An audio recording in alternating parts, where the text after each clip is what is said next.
What, for you, what is the most important thing about open dialogue?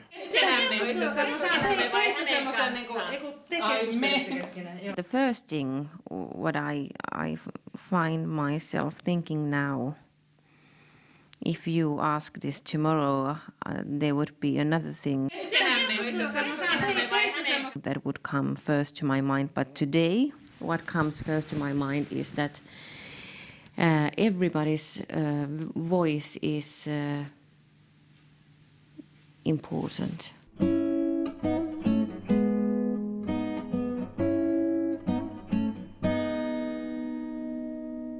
I decided to travel to the north of Finland to visit the land of open dialogue, the place that is getting the best results in the world for the treatment of psychosis. Wow, what's the most important? It's how we work here. Co-research of problems or dilemmas or traumas. They get better results than anywhere in the United States, and I was curious how they did their worwork. I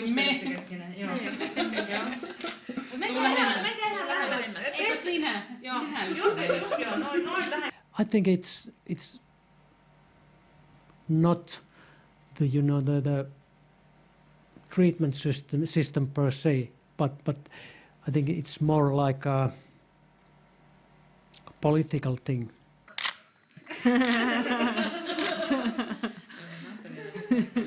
I want to see you.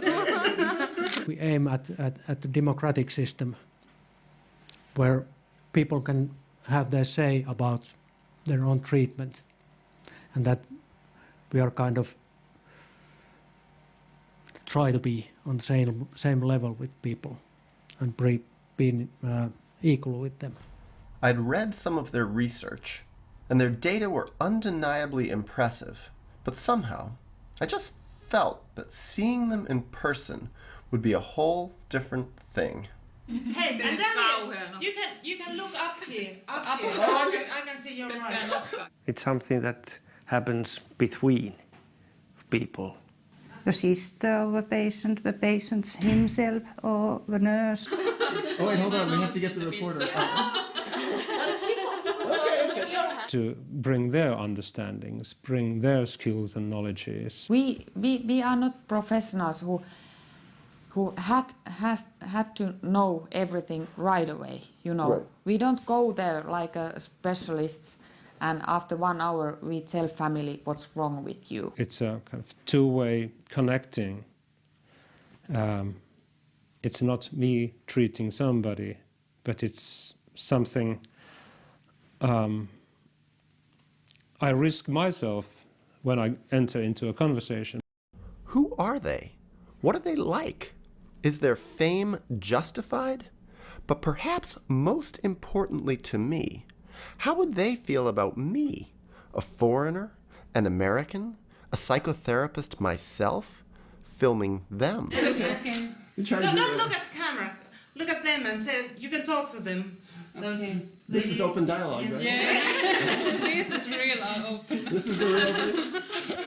We have the idea of hearing people and creating something together based on that.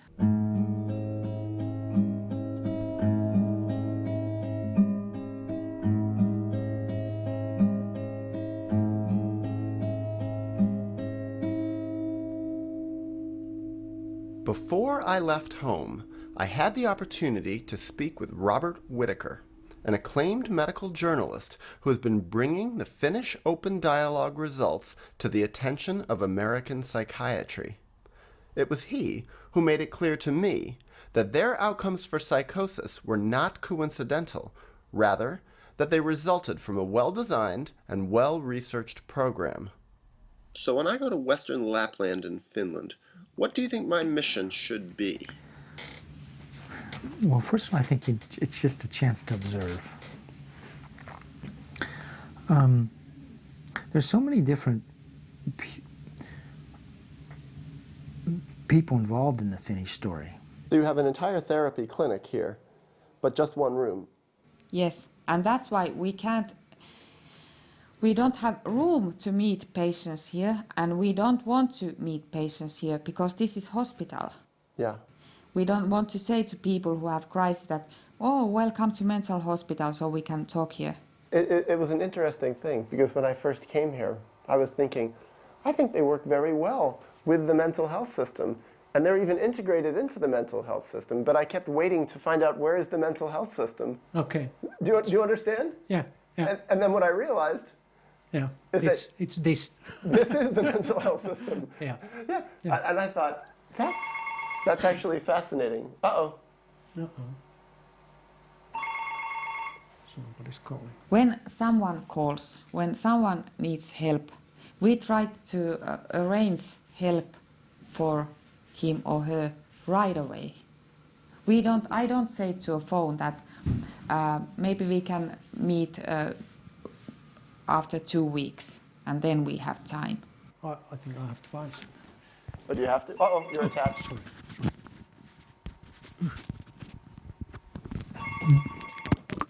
That's okay.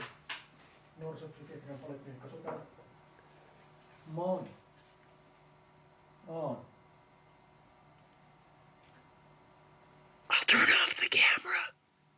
You're going to be privy to a form of care that really is getting the best outcomes in the developed world, by far.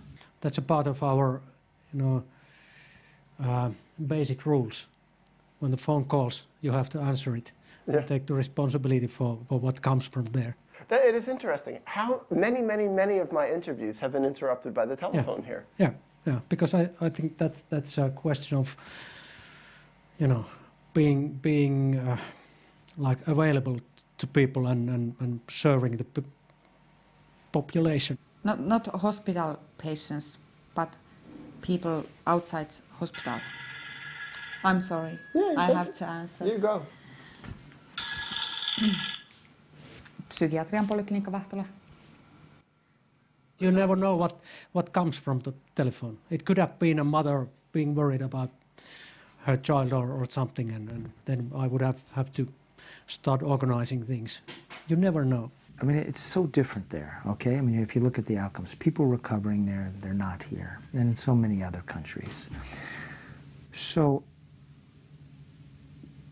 basically the world has a chance to sort of break out of this mindset it's had, the world psychiatric system, and do something better. And so you're talking about the capacity, the opportunity to tell a story that literally could alter millions of lives if societies would change and learn from the Western Lapland success. So that could have happened right there. Yeah, yeah.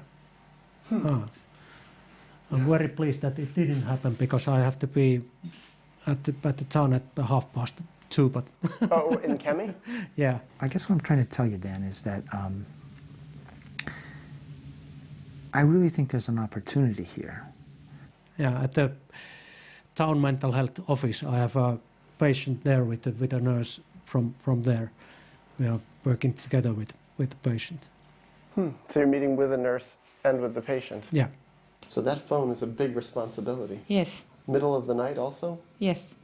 Does that make sense? Yeah, it makes sense. And I'm wondering, are there any psychiatric survivors in Western Lapland? I mean, what do they think of this method? I mean, are there people who are criticizing this open dialogue method, and what do they think? In Finland? I wonder.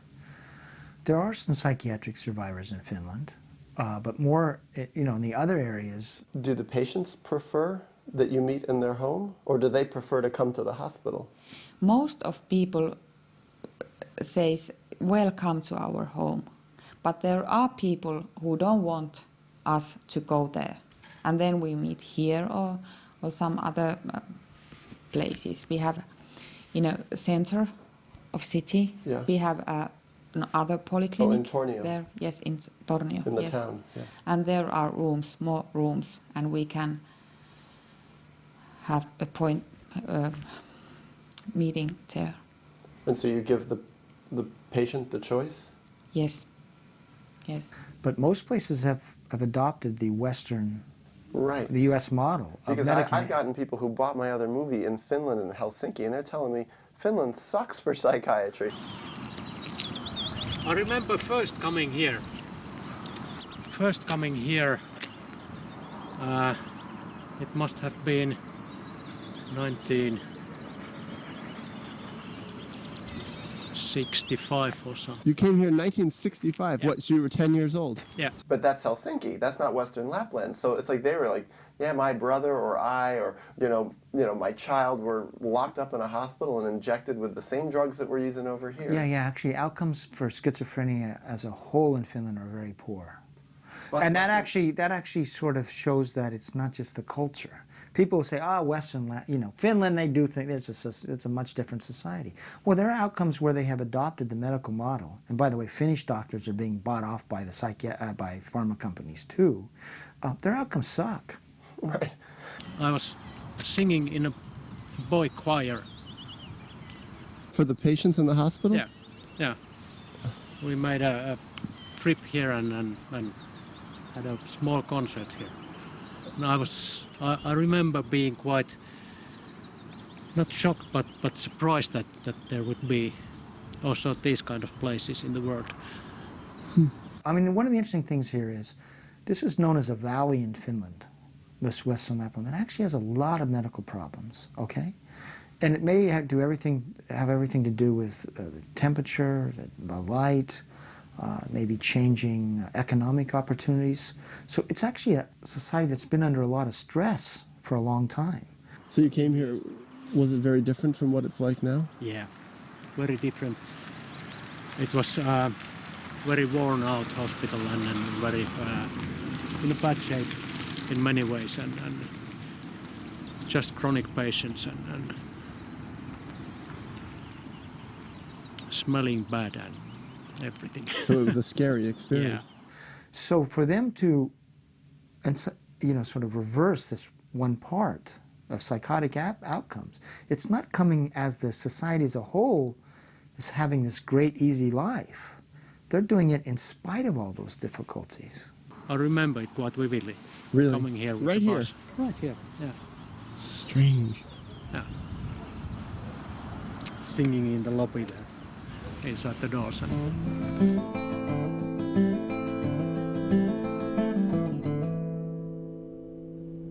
Although I went to northern Finland to study them, I quickly discovered that they were also studying me. So much so that a Finnish newspaper, Pohjolan Sanomat, discovered that an American documentary filmmaker had arrived in the area. They wanted to interview me, which I found ironic, considering that to the rest of the world, they are the famous ones. I came to Finland, to Tornio specifically, and Kemi, because they have their open dialogue method for psychosis. Where did you hear of that method? It's famous. It's famous. Oh yeah. So yeah, I mean, they're what it is I've heard of it in the United States. Okay. I've heard of it in conferences in Scandinavia. I have friends in England who know about it, but mostly through the work of psychologist Jaakko Sekila. The idea of living in Tornio started when I moved there for being a clinical psychologist, 1981, so quite a long time ago. Almost 30 years. 30 years ago, yeah. And we were a small group of people, and we all had an interest that we want to have a family to become involved in the treatment of severe mental health problems. He's a professor at the university in Jyväskylä. Mm-hmm. So before I came here, I interviewed him. And I'd met him at several different times in different countries. I remember some meetings that were not for help for the people, and in which we actually acted quite stupidly. Yeah, early on. Early on, yeah. So you made mistakes early on? Yeah, we made mistakes. Like what? His research showed that for treating people with psychosis, they get the best results statistically in the world. We still thought of the treatment that we are the therapist. We have to make plan, we have to have some aims, and we use, for instance, these open meetings as an intervention to have change within the family. So I was a psychotherapist in New York City for 10 years. What happened was that we didn't realize in the beginning, but while we opened up the door for the family, and for the client to be there, for the patient to be there from the very beginning. It's the case that they really take a very decisive and active role in the process. The patient does? Yeah, and the family does. They affect from the very beginning how to do, what to go on, what are their needs, and we still try to think that we are the healers, we have the intervention, we have to do that. Part of my special interest is showing that people diagnosed with schizophrenia and psychosis can recover fully without medication. Okay. So the confusion was that you thought you were the experts, the healers, the one who have to make the decisions. Yeah. And what you found is that they wanted to take an active part also. Yeah. So yeah. they were treating themselves as the healers Yeah. and the decision Yeah. makers, and they would be the ones who made Yes. the decisions and the interventions. Yes. So there was conflict. Yeah, very much conflict about it. Here, they do that work. Okay. This is the work, and it's very uncommon. Now we think that it's no longer a question that we are sitting together for making decisions and making plans for the future, but we are sitting together to understand more. Most places in the world. This is funny. What? That I'm talking slowly. Is it better though? Yeah, it's better. Yeah. And in this we aim at generating dialogue, and this actually becomes the most important aspect. No longer thinking that the aim of the meeting is to have solution. The solutions comes a part of self-evident process that is opened up while we focus on how do we manage to have all the voices heard. So the purpose is dialogue, and as a consequence of the dialogue, the solutions happen. Yeah, the change starts to happen immediately.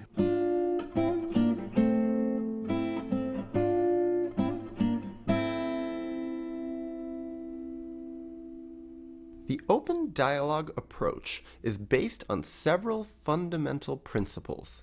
The basic one, perhaps not surprisingly, involves open dialogue, a non-secretive, non-hierarchical conversation that values everyone's voice in the treatment, especially the voice of those called clients.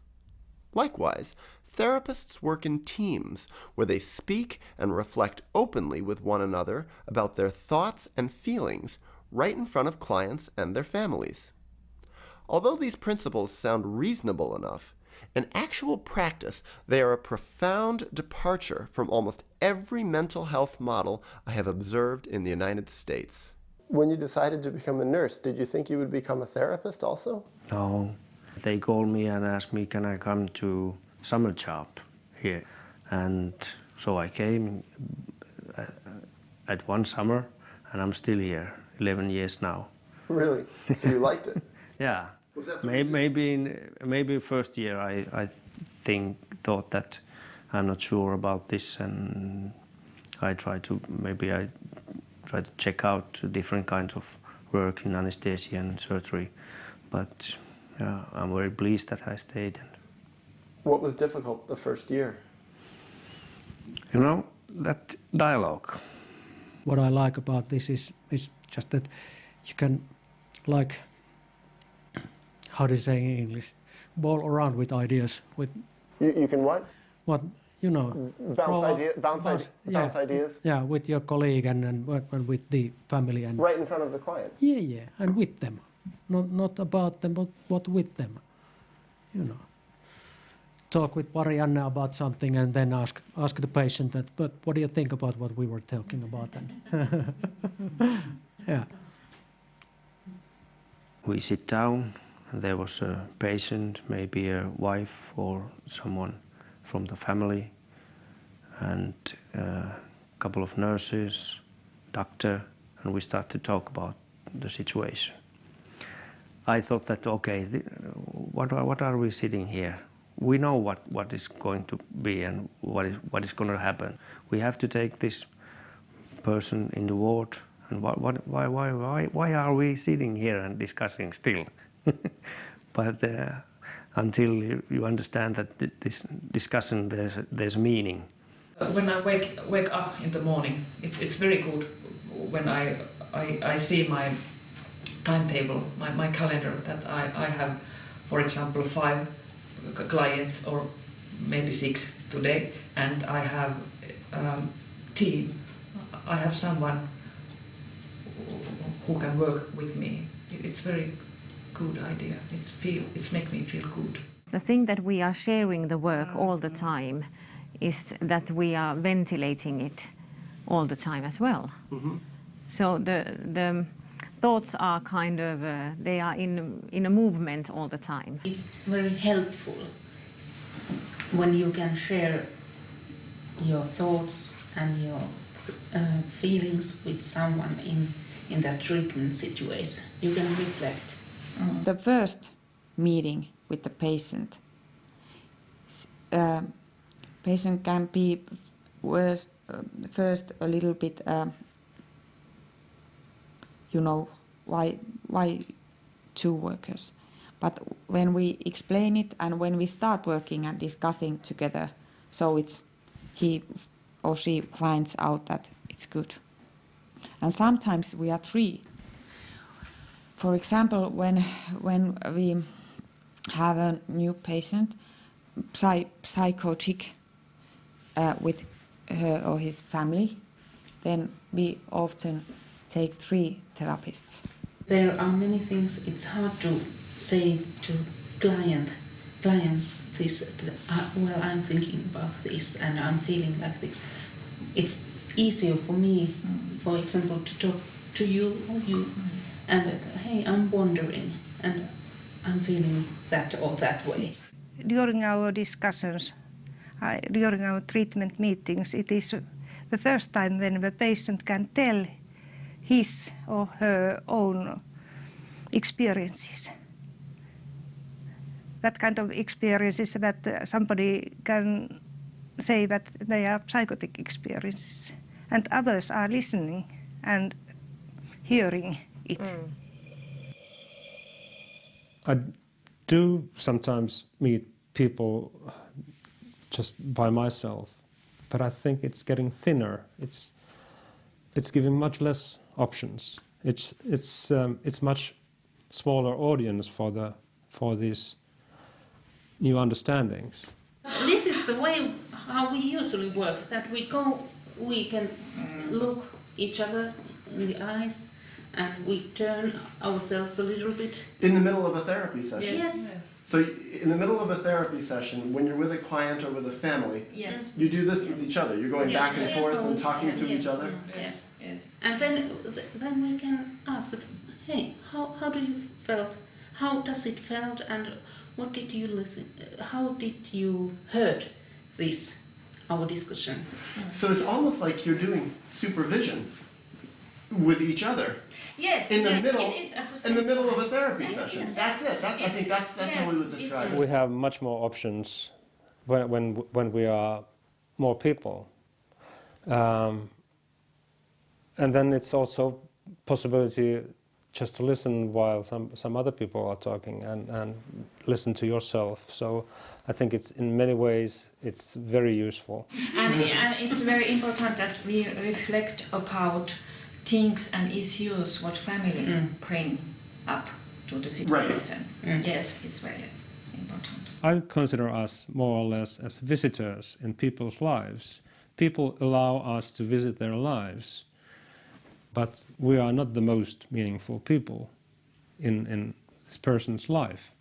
It's more important that my client will be understood by his family members or those people around him. And so that's how he or she become heard, understood, valued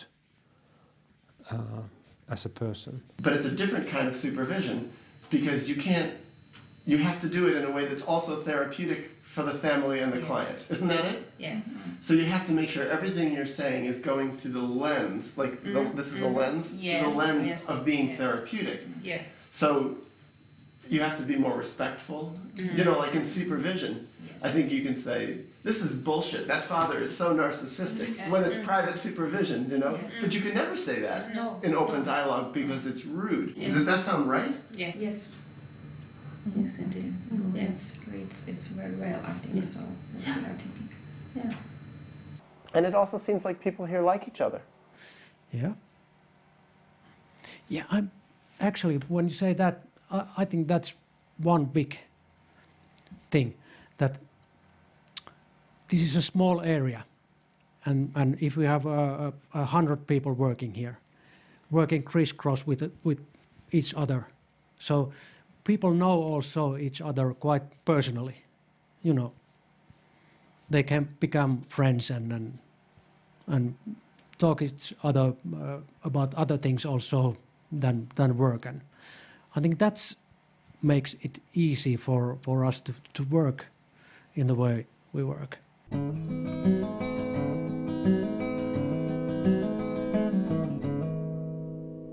I ended up spending 2 weeks in northern Finland and became friendly with many of their clinicians.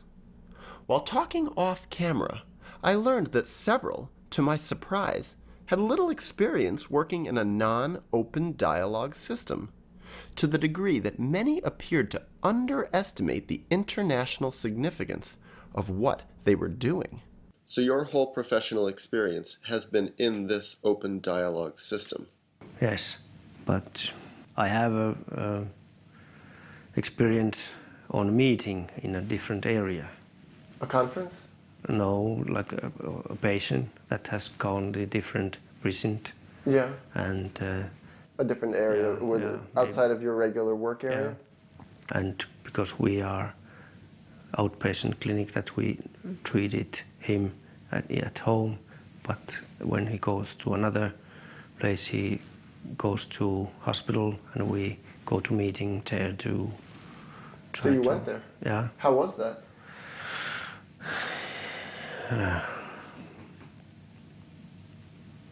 I didn't like it. What was it like? There was a nurse and a doctor from that hospital, and us 2 nurses and a patient. And so the 2 nurses from your system here? Yeah. And we discussed with the patient and the nurses. We reflect.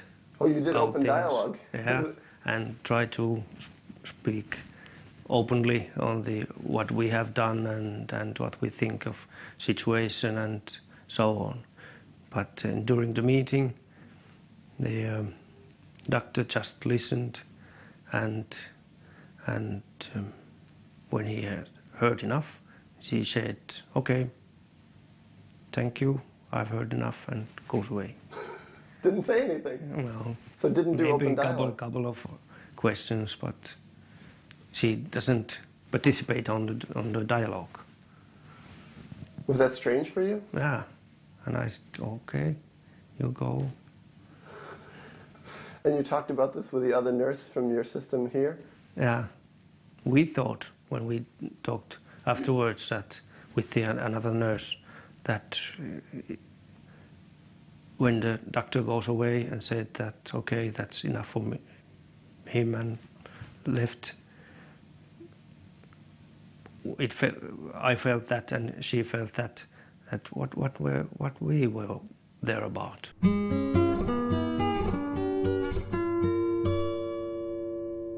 I was very curious how clinicians in Western Lapland approached the subject of neuroleptics, that is, antipsychotic medication. From what I have observed and studied, the use or non-use of neuroleptics is probably the most important factor correlated with recovery from psychosis. But before the essentials of the Finns' relationship to medication came to light, I found it important to explore some background, not just on neuroleptics, but on the Finns' conception of the very meaning of psychosis. So most places? Most places in the world, when they have a person with psychosis, they put them on very heavy medication immediately. Is that like all over the world or just in the western part? It's definitely in the western part of the world, but it's shifting to all over the world. And there is research showing that people with psychosis do better in third world countries. What they did is they compared schizophrenia outcomes in poor countries of the world, specifically India, Nigeria, and Colombia, to rich countries, US and other European countries, quote, the developed countries. Developing versus developed.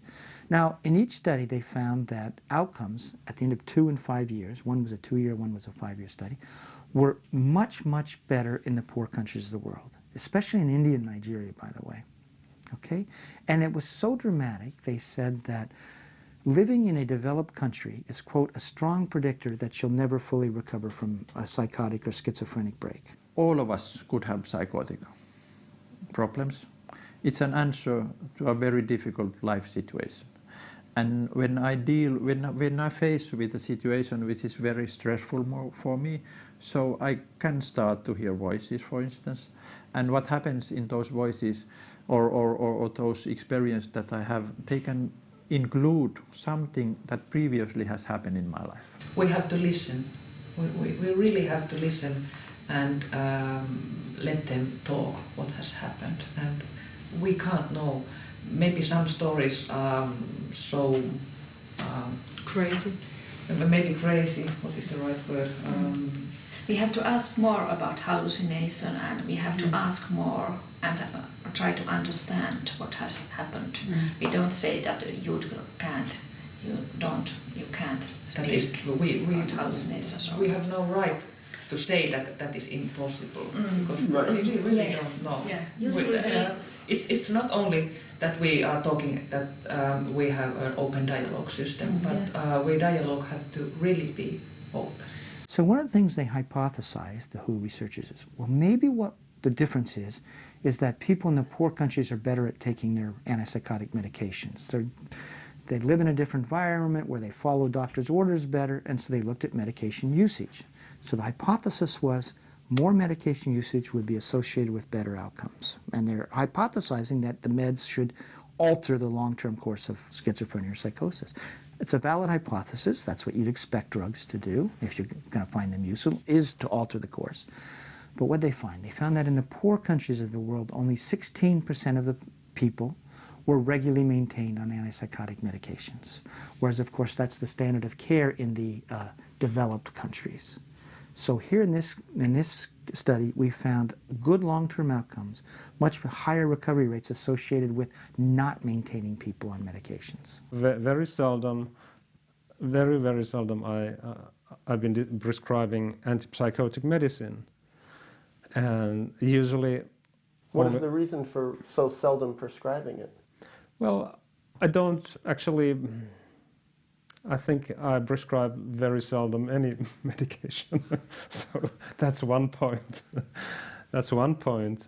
In the first meeting, it's very non-understandable. I cannot understand what does it mean. I'm very confused. But later on, step by step, I start to realize that actually she is speaking of something that has happened in her life, and this may be the first time ever it become possible to have some words of those experiences. It's in a way a kind of metaphorical way to speak of things that beforehand did not have any words to speak about it. Psychotic meaning-making is meaning-making. And I want to have dialogue around meaning-making. And I don't think we should medicate psychotic meaning-making. Oh, by the way, the WHO investigators eventually then did like a 25-year follow-up study of the patients in the poor countries. And it's really remarkable. I don't remember the statistics exactly, but somewhere between roughly 70% of the patients in that initial cohort of schizophrenia patients diagnosed in India and Nigeria, diagnosed as schizophrenic by Western doctors, not local doctors, so by Western standards, 25 years later were working, asymptomatic. They just weren't schizophrenic anymore. They weren't psychotic anymore. And for that reason, it's very important, actually extremely important for us to take it seriously, to start to listen, what are her words, and step by step, she perhaps have more and more words to her experiences. There's some kind of dilemma in your life and in your emotional life.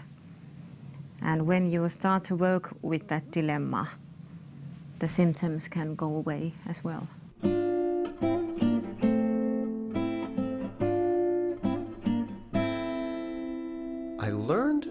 my time in Western Lapland that open dialogue practitioners view the concept of psychosis very differently from how most people view it in the United States. In America, psychosis is generally viewed as a problem residing in a particular individual's brain, which is why treatment so often involves pulling people out of their regular lives, hospitalizing them, and giving them brain-altering medications. In Western Lapland, however, they conceptualize psychosis as a problem arising in the space between individuals, that is, a problem occurring within relationships. Thus, their treatment seeks to engage social networks, rebuild relationships, and, if at all possible, avoid putting people through the alienating and stigmatizing experience of hospitalization. Why do you prefer to not put people in the hospital? If the whole psychosis or situation goes over without coming to hospital. So if they're able to work it through without Yes. going to the hospital? Yes, it's much better for the patient and family. They don't have history of mental hospital. I remember one family in early 90s that they had a son about 25, 26 years old, and first he came into a hospital for some days. Most of the times that need to be in hospital is because they need shelter or place to be, that it's safe enough to the patient, that he don't or she kill herself or is so psychotic that needs a safe place to be. Another big reason, if someone hasn't been sleeping, let's say for a week, and they need a place where to kind of feel safe. So we can create those circumstances to their homes as well, if we do the cooperation and work together with the family. And afterwards we asked the family what they think. They said that it was very hard when their son was in the hospital, and also that it was very hard to treat him at home, but it was much more easier at home. So you can work out those kind of issues in their home? Yeah, and we can go there every day. We can be there, let's say, we can have a treatment meeting, and then one nurse can stay there during the evening shift. Like all night long? Yeah. With the patient? The family. With yeah. the family in yeah. the home? Yeah. And they said that it was wrong decision to come into the hospital at all. So that just avoids the need for hospitalization then? Yeah. And when we are home, there are more possibilities to have the conversations about the situation. Very often these relatives comes to help for the family.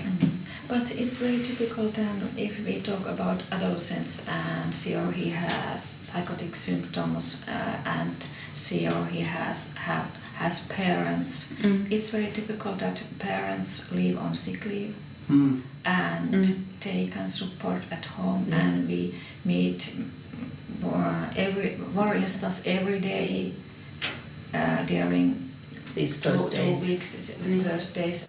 Always when we are treating at home, I think it's very important to have treatment meetings every day in the beginning and continue as long as needed.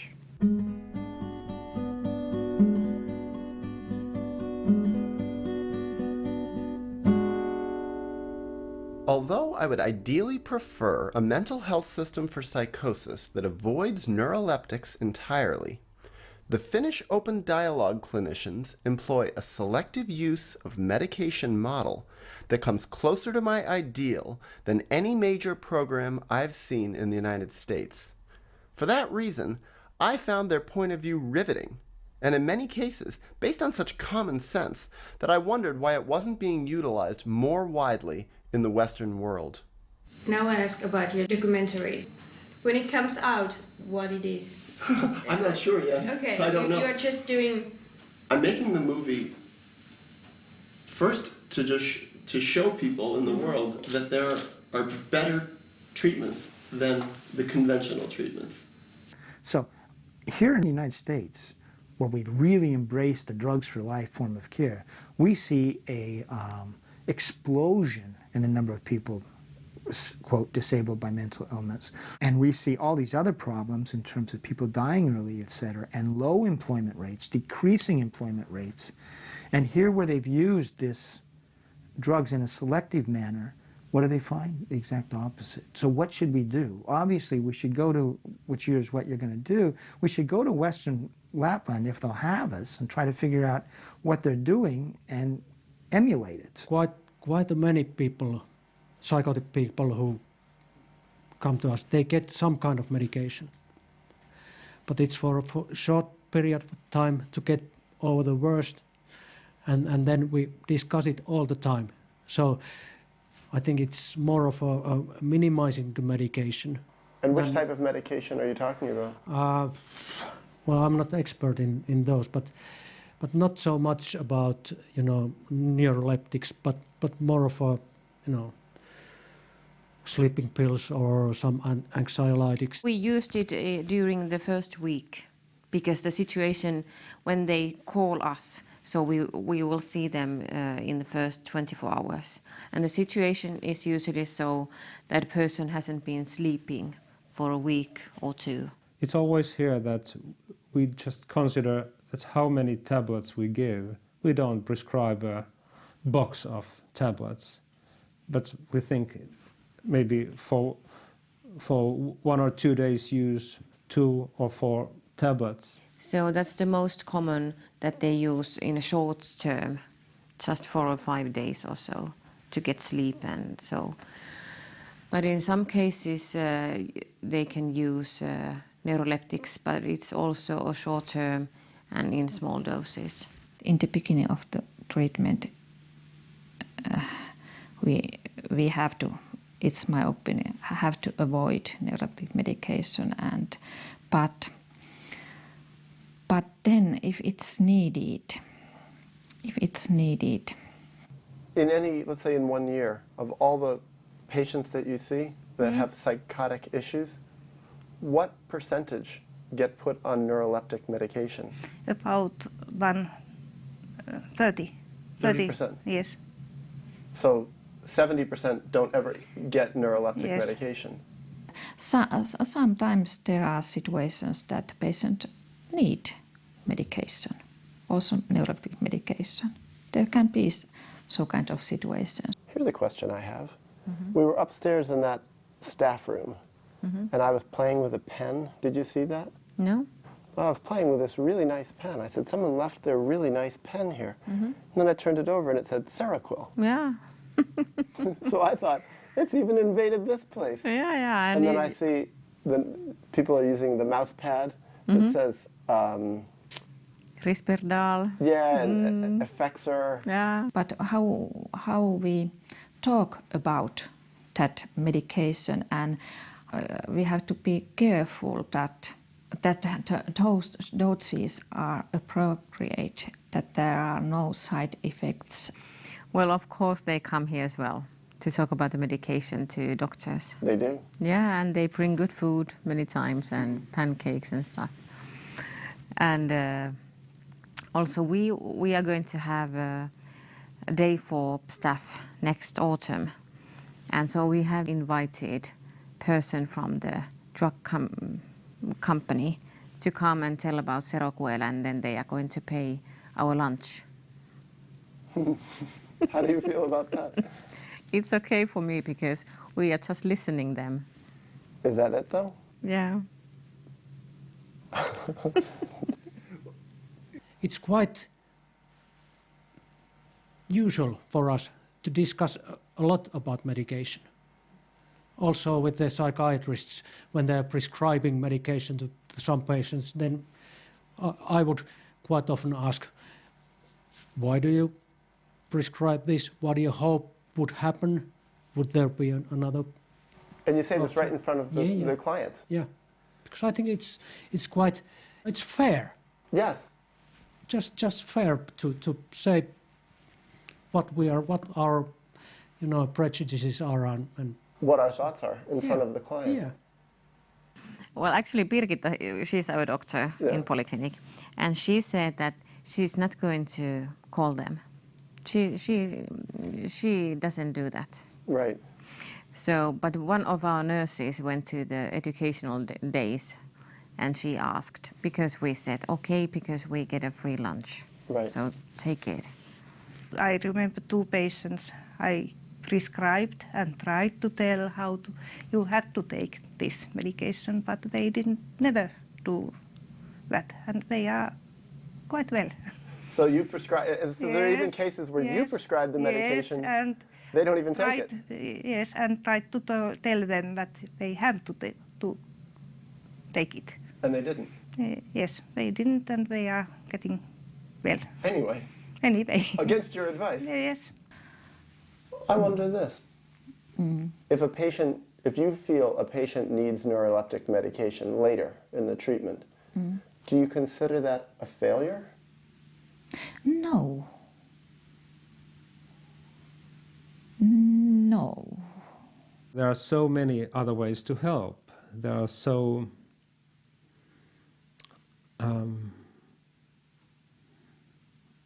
useful ways which have, I think, improves the agency of people much more than medication. It seems to me if a person needs neuroleptics, it means they did not recover, right? Yes, but I have also some kind of experiences that the patient have got neuroleptic medication later, but she or he needed it some months, 1-2 years, only a small dose, and after that she didn't need it. I could bring up the idea as an option, as something we could have dialogue about around.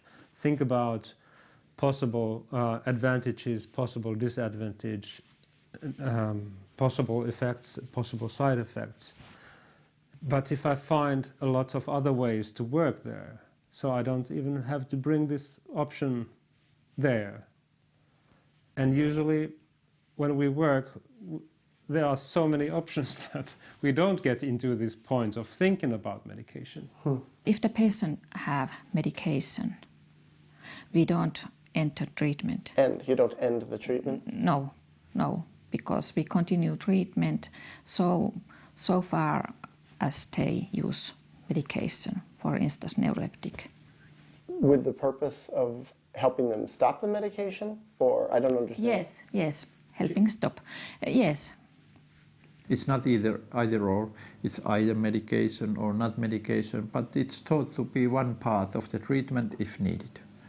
And if needed. So it's such a complicated thing. Yeah. Who decides what's needed, you know? Jointly, in the joint meeting, it should be decided in the joint meetings. And do you ever have different staff members with different opinions? Absolutely, yeah, and that's advisable that if staff members have different opinions, that they could be openly spoken about, so that one staff members could have an idea, perhaps the antipsychotic medication is not needed here, and perhaps the other person have an idea, perhaps the medication would be good, and it's very important to have an open discussion about it.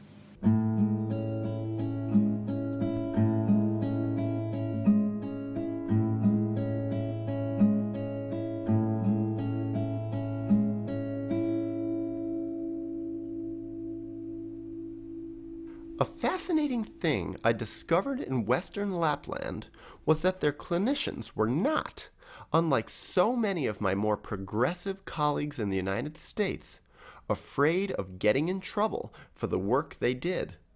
This, I realized, was because the Finns were not working in a mental health system that constantly suggested they were breaking the standards of care and causing harm to their clients. The irony I found in this is that in the United States, we, who use antipsychotics almost ubiquitously for psychosis, get terrible results and actually are causing an epidemic of harm. But in the Western world, almost everywhere, it's medication. And medication is considered the best treatment. And if a therapist or an organization does not use medication, they're considered dangerous. Okay. It's considered bad treatment. It's very, very difficult to survive as a person with prescribing powers and not put people on antipsychotic medications. And even if you're a therapist without prescribing powers, you're expected to work within that model of drug-based care.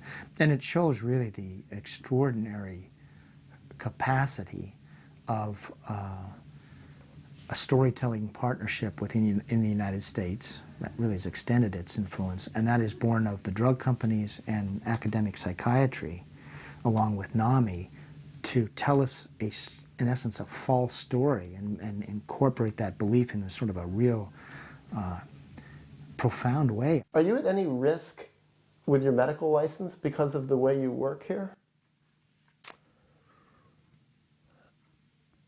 Having gotten so far away from a medical way of working? No, I think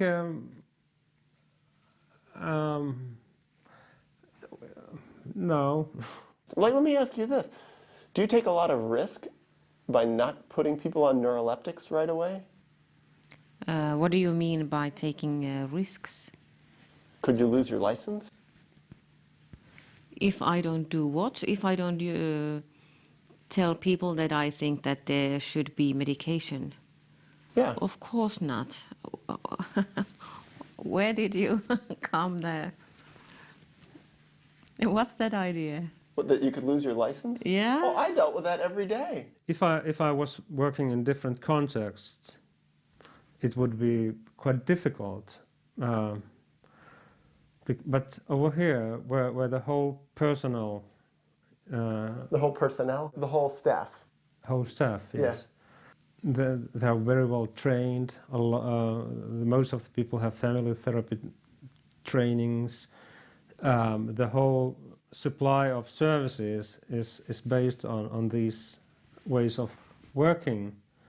So you're not at risk here? No, not at all. No. Really? Because me You couldn't get in trouble? No, so me as a nurse, so I will... What about Birgitta? Couldn't she get in trouble for what she does? No. Why? Because she can... everything is based on the results of treatments. So everybody here knows that you don't need a neuroleptic in the beginning to heal people's situations. And your system has research to prove it? Yes, yes, yes, yes. And there are lots of studies going on around. So I think it's giving a lot of solid ground for the work.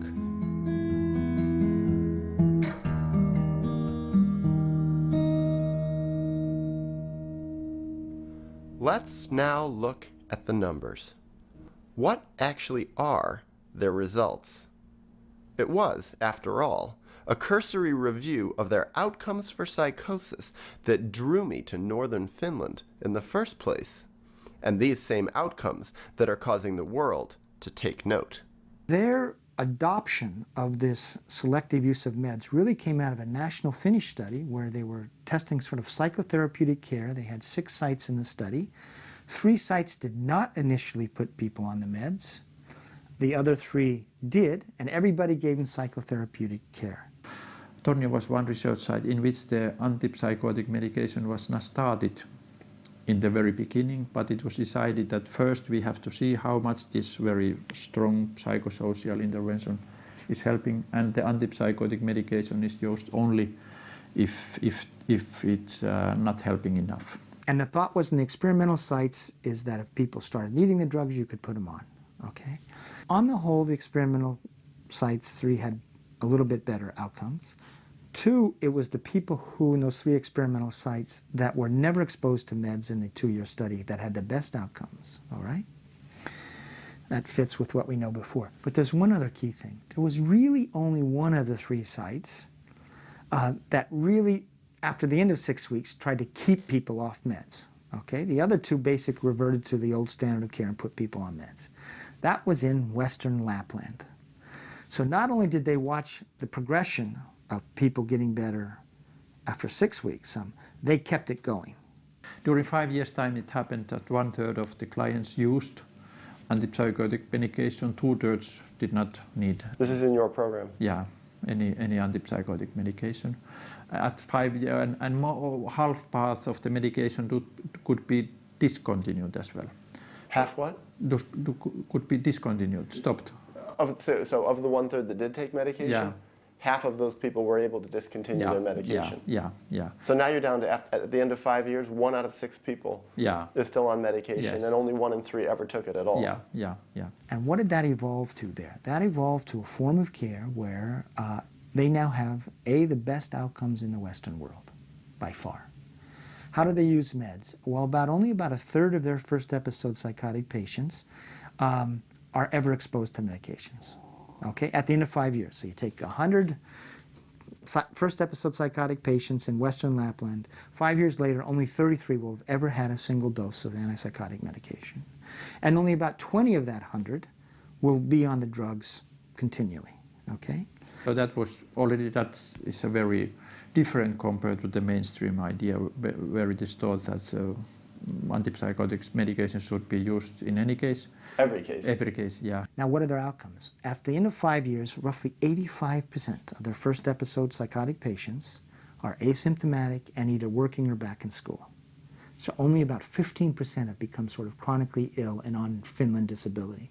Whereas in the United States, if you have a first psychotic break, or if you have a first schizophrenic break, you're basically told, we'll try to stabilize you and then go on disability. That's the expected course. Of the 85% who recovered after 5 years, what percentage of that 85% was on medication and what percent was off medication? Actually, I have not looked at that path. Most of them did not use medication. Most meaning more than 50%? No, 90%. There's an assumption, of course, that once someone has schizophrenia, they always have schizophrenia, and you don't see it that way. No. I think it is only the name for something, and you can get quite healthy afterwards. Without medication? Without medication. This tells us of something else that's possible. Radically possible. Radically possible. And by the way, they've been doing this for 20 years now, basically, or 18 years. So this isn't a fly-by-night study? Not a fly-by-night. And they've done study after study after study. This is the best studied cohort of patients in all of Europe, really.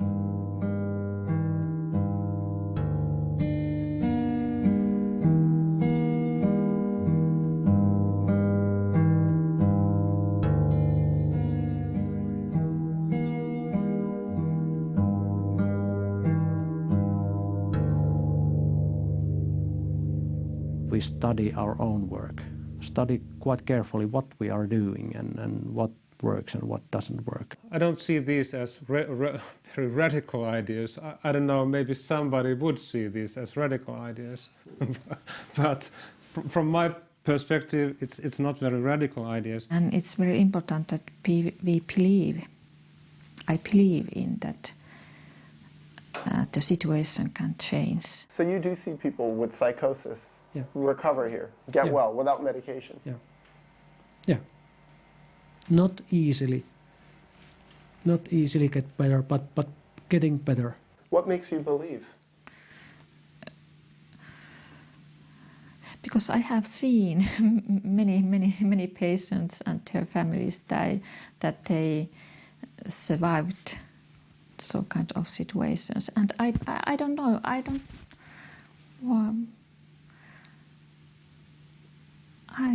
believe. I have seen that you can recover from the psychosis without heavy medications and without hospitalization. So that's just the way that I think. So you believe that people can recover?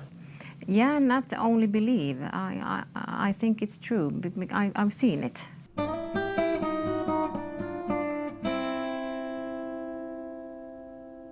As my 2 weeks in Finland drew to a close, I realized there was one final point that kept striking me again and again, and that was that the open dialogue approach was not an alternative mental health system here. It was the primary mental health system here. Over the past 3 decades, they had set an example by converting a traditional psychiatric system with a huge bustling hospital and poor results into something quite the opposite. There's one other thing that's really extraordinary that's happened in Western Lapland and speaks to the possibility there.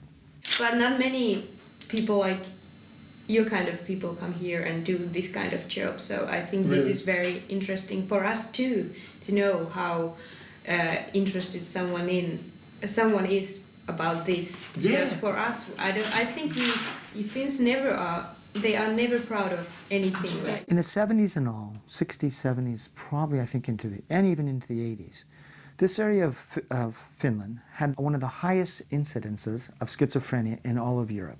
So Finns are never proud of what? anything, like they're very modest. Nokia? Well, I noticed this. When I'm interviewing people here, they won't talk about how good their results are. The results are written on paper, and I'm asking them, and they always make it sound less. And I say, make yourself sound good. Do you know what I mean? Yeah. I like, they're very modest and humble. Yeah. Then they institute this change, and they institute this therapy called open dialogue with first episode psychotic patients. Guess what happened? Schizophrenia is now disappearing from this region. They're down to 2 cases per 100,000, a 90% decline in schizophrenia there. And why? Because their first episode cases aren't becoming chronic. So the number of first episode cases is staying the same. All right? So they still have this problem of psychosis in society. But because they have this form of care that doesn't make people chronic, schizophrenia is disappearing. This point cannot be emphasized enough and is worth explaining. According to the definitions of mainstream psychiatry, people can only be diagnosed with schizophrenia if their psychotic symptoms persist for longer than 6 months. Thus, if they recover from psychosis before that 6-month mark, which is what so commonly happens in Western Lapland as the result of open dialogue, they never get labeled with schizophrenia in the first place. They took a risk by letting me come in here with my camera. Do you know what I mean? Like, to let a foreigner come in with a camera and interview all their staff and to talk with their patients, it's like, a lot of places, they don't want someone with a camera coming in. It's honest way to do work, I think. And I think that when someone comes into psychiatric polyclinic they are in their crisis, I think that we are, what's the word, obligated into that we have to be honest. This has to be a fair deal, because otherwise it can't heal anyone. Like, what if they could say this? This would be much more common. Because I had some places that I wanted to go to that said, you can come for 6 hours, you can talk to 2 therapists, no conversation with patients, and we need to see everything that you are going to put in your movie before you put it in. I think our system is, our people are working very hard, and I can trust them, and they are very reliable and responsible and that kind, and very good trained people. They know what they are doing. And you know what also, this was very interesting. I didn't know if they would let me come here because I'm a stranger, I'm a foreigner, they don't know me very well. So I was emailing with Jaakko Sekula. And I said to him, well, don't worry, I'll be very nice and I will ask respectful questions and I won't make your program look bad. He said, no. He says, you go in there. He says, you ask whatever you want. And he says, you don't try to make us look good. He says, you make it real. You make it honest. Do you understand that? And I said, this is really interesting. I said, good for him. He's got courage. Here's something that I think people might criticize open dialogue for. They say, but having so many different therapists there must be very expensive. Well, how come? In the long run, we save money with meeting in teams, because I think it's more efficient. You don't have to meet so many times. This area is quite poor, and they try to save money all the time. And that's why it is not so easy to tell that it is very good work for long run and how to prevent problems. In the long run, and you know, I think at least in Finland, the people who decide about money, they don't look beyond their nose. Who pays for all this? It's state-paid system, so it's free for the clients. So it's a state-paid system, it's free for the clients? Yeah, it's free for the clients. You can have hundreds of meetings for 2 years and it's all free? All free, yeah. When we are working in a team and meet people with their, you know, wives, husbands, families, then we don't have to meet them so many times for some reason. I think because we can get the different points of view or opinions more quickly. We can have kind of more wide discussion about things. All the time there is lack of money. And we should have more nurses, psychologists, and some not so many, but some more people. When we meet a patient, we send a bill, so kind of bill to the municipalities. Right. And they pay for it. But taxes, we all paid for. Yes. I think so. So your taxes pay for it? Yeah. It is not important. I think it is. I try to tell our staff members that they don't have to worry about it. It's my worry. About the money? Yes. It's funny, I haven't figured out where Brigitta's office is yet. Well, nobody knows. Her office is at Keropudas, but she's never there. Right, because she's working. She sees clients, right? Yeah. That's what everybody says. It's hard to find her there because she's on the ward or she's talking to someone or she's out in the community somewhere. Yeah.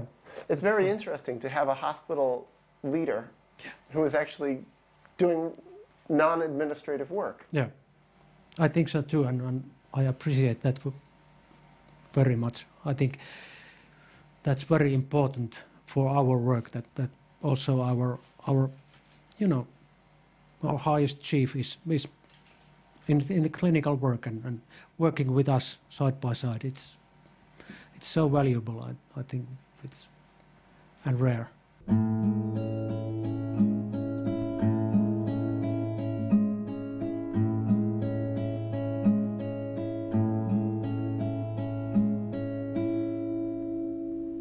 Before I ended, I wanted to hear people's final reflections on open dialogue. I only wish I could have added in clients' reflections, which I couldn't because of the system's confidentiality agreements, but if I can summarize what I heard from clients off camera, and heard repeatedly, it was the opposite of the frustration, rage, alienation, betrayal, and hopelessness so often expressed in the United States. Here I heard expressions of satisfaction, mutual respect, togetherness, trust, and hope, which, incidentally, and by now, for me, not surprisingly, were the same things I heard from the staff. Some people think that this is my work life and this is my personal life. But in a way, I don't see the difference because I think that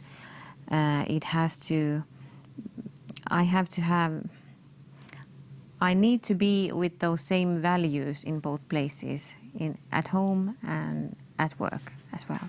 Yeah, can I get you to sign my paper so I could use this? Yeah, sure. Will you sign it too? Okay. About 85% that basically recover, right? Their unemployment rate is lower than the background rate for all the Finnish population as a whole. So they're doing better in terms of employment than the general Finnish population overall in terms of working. That's right. So that's really extraordinary. So I choose to feel Yeah, you can see that. This is the one who I interviewed this morning who said, this is... Oh, no, not her. She's the one who is... He's fine. Päivi, yeah, she says, oh my God. To get know patient's family and meet the whole family, to hear the voices from the whole family. I think that's the most important. And then this is the man, Jaakko Sekula. Every year, between 5 to 7% of the population participates in these open meetings. And now this has been going on for almost 25 years or more than 20 years. So it means a big part of the people in the area has at least sometimes been participated into open meetings. She's the head psychiatrist. She runs the whole organization. I liked when I came to work here in Kerobudas Hospital, I liked most the teamwork.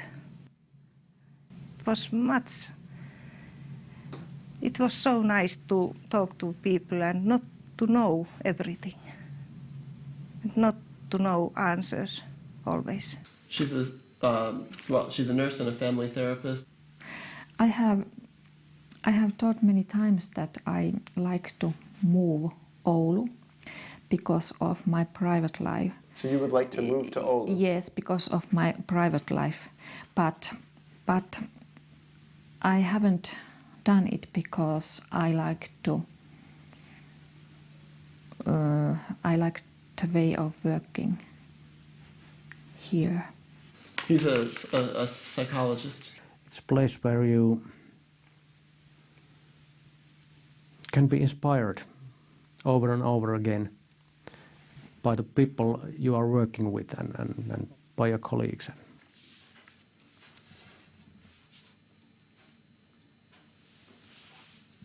And now you're a part of it too.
I've seen people in Kemi, you have noticed it is much of...